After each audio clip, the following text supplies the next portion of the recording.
धामू बाजार में ठेले पर सब्जियां बेच रहा होता है। आलू ले लो, प्याज ले लो, टिंडे ले लो, हरी सब्जियां ले लो। आओ आओ भाई, आलू ले लो, प्याज ले लो, टिंडे ले लो। भाई साहब, जरा आधी किलो आलू तो देना।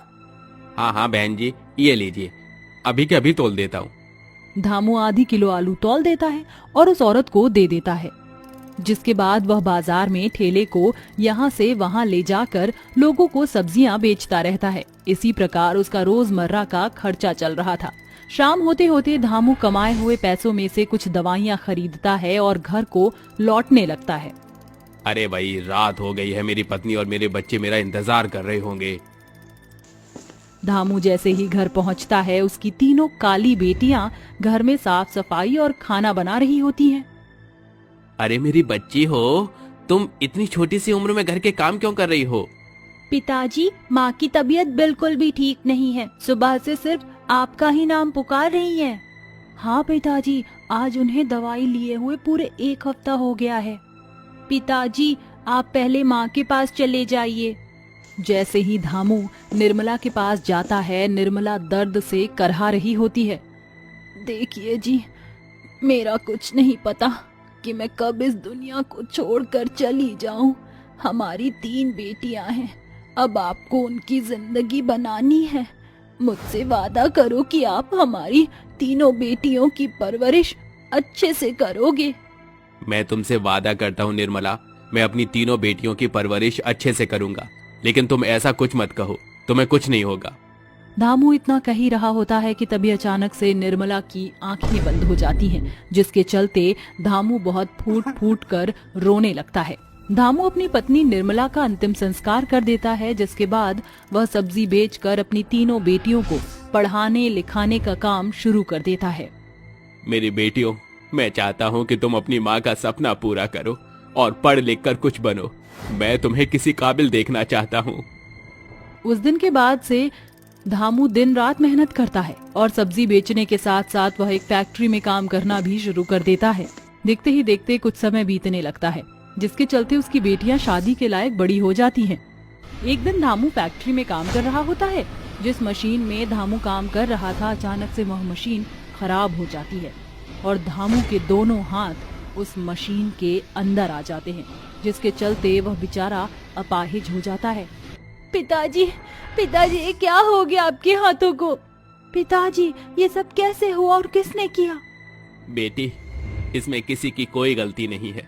मेरी ही गलती की वजह से मेरे दोनों हाथ मशीन में चले गए और मैं अपाहिज हो गया। नहीं पिताजी, ऐसा मत कहिए। आपके दोनों हाथ अभी सही सलामत है। हम तीनों बेटियां आपके दायां और बायां हाथ है। बेटियों, मैं तुम्हें पढ़ा लिखा तो नहीं पाया, लेकिन तुम्हारी शादियों के लिए मैंने कुछ पैसा जोड़ा है। तुम शादी करके अपना घर बसा लो। आपको इस हालत में कैसे छोड़ सकते हैं पिताजी? अरे बिटिया, बेटी तो पराया धन होती है, एक ना एक दिन तो उन्हें जाना ही होता है। तू क्यों चिंता करती है मेरी बच्ची? धामू की तीनों बेटियां उसकी बातें सुनकर रोने लगती हैं, जिसके बाद बेचारा अपाहिज धामू अपनी तीनों बेटियों के लिए रिश्ते ढूंढना शुरू कर देता है। लेकिन कई कोशिशों के बाद भी उसे अपनी बेटियों के लिए कोई अच्छा रिश्ता नहीं मिल पाता, क्योंकि उसकी बेटियों का रंग सांवला था। अरे भाई साहब, क्या बताएं तुम्हें, आजकल कोई भी काली या सांवली लड़कियों से शादी नहीं करना चाहता। सबको तो अपने घर में गोरी बहू चाहिए। जैसे पंडित जी, मैं अपनी तीनों बेटियों की शादी अच्छे घर में करना चाहता हूँ। उसके चलते मुझे जितना दहेज देना होगा मैं वो भी दे दूंगा। अच्छा, ऐसी बात है? तो फिर ये देखो, ये 3 लड़के तीनों भाई हैं और अच्छे घर से हैं। तीनों खुद की कंपनी चला रहे हैं। धामू को वह तीनों लड़के पसंद आ जाते हैं। पंडित जी, मुझे रिश्ता मंजूर है। जितनी जल्दी हो सके इन लड़कों से मेरी तीनों बेटियों की शादी की बातचीत आगे बढ़ाओ। लेकिन याद रहे, दहेज में पूरा 5 तोला सोना और घर का सारा सामान और तीनों दामादों को गाड़ियां देनी होगी। धामू दहेज के लिए तैयार हो जाता है, जिसके बाद वह उन तीनों लड़कों से अपनी तीनों बेटियों की शादी कर देता है। शादी के बाद जब वह तीनों अपने ससुराल में आती हैं, तो घर पर आए हुए मेहमान उन्हें देखकर कहते हैं, अरे जरा देखो तो सही, विमला की बहू कितने सांवले रंगत और काले चेहरे वाली है। हाँ बहन, तुम सही कहती हो। ऊंची दुकान, बेके पकवान।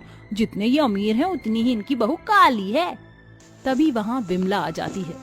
मैं बहुत देर से सोच रही थी कि पूरी पार्टी में ऐसे लोग कहाँ चले गए जो अपने मनोरंजन के लिए लोगों का मजाक उड़ाते हैं। देखा, मैंने तुम्हें ढूंढ लिया। तो मेरी बहुओं का मजाक उड़ाकर तुम्हें कैसा लगा? हमने तो वही कहा जो सच है। अच्छा, ऐसी बात है तो फिर तुम काली क्यों हो? अरे काला होना कोई पाप नहीं है, ये तो ऊपर वाले ने ही 2 रंग बनाए हैं और मुझे तो मेरी बहू बहुत सुंदर लगती है। विमला की बात के आगे कोई कुछ नहीं कह पाता। वहीं विमला की तीनों बहू ये सब सुनकर बहुत खुश होती हैं।